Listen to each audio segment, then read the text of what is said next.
നമസ്തേ. ഈ അടുത്ത കാലത്ത് കൊടുങ്ങല്ലൂർ ക്ഷേത്രത്തിൽ വന്ന വിദേശ വനിതയ്ക്ക് പെട്ടെന്ന് തുള്ളലുണ്ടായി.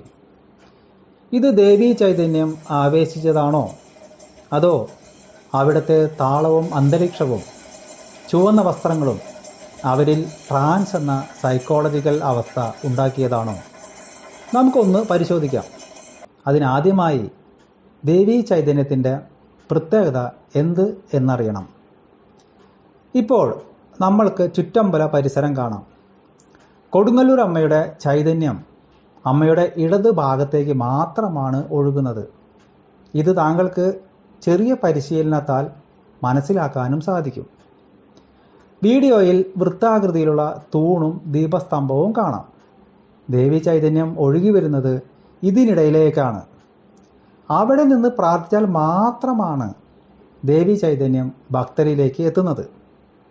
അവിടെ നിന്നും ചൈതന്യം പിന്നീട് എവിടേക്കാണ് പോകുന്നത്? നോക്കൂ, കോഴിക്കല്ലിൻ്റെയും വൃത്താകൃതിയിലുള്ള തൂണിൻ്റെയും ഇടയ്ക്കാണ് ദേവി ചൈതന്യം ഒഴുകിയെത്തുന്നത്. ഇവിടെ നിന്നാലും ദേവി ചൈതന്യം നമ്മളിലെത്തും.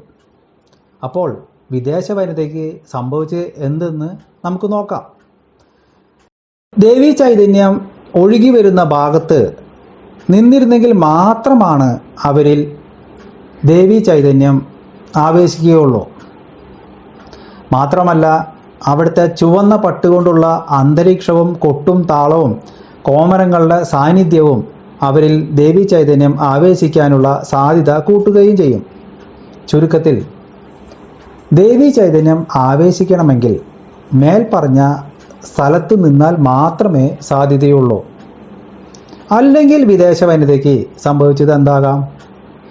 ദേവി ചൈതന്യം ആവേശിച്ചിട്ടില്ലെങ്കിൽ പോലും ഒരാൾക്ക് വലിയ താളമേളങ്ങൾ, വിശേഷിച്ച് അസുരവാദ്യമായ ചെണ്ടയുടെ താളം വലിയ സൈക്കോളജിക്കൽ മാറ്റം ഉണ്ടാക്കാം. ചിലർ പതിയെ ഹിപ്നോട്ടിക് തരംഗത്തിലേക്ക് മാറും.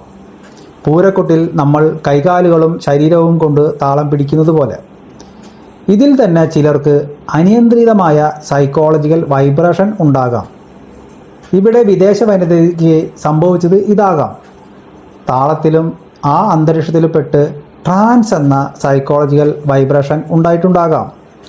ക്ഷേത്ര ദർശനത്തിന് വരുന്നവർ ദേവീ ചൈതന്യം ഉള്ള ഭാഗത്ത് പ്രാർത്ഥിക്കുമ്പോൾ തന്നെ അക്ഷശക്തി സ്ഥാനം കൂടി അറിഞ്ഞാൽ പൂർണ്ണ ഫലസിദ്ധി ലഭിക്കും. അതിനായി ഞങ്ങളെ വിളിക്കുക.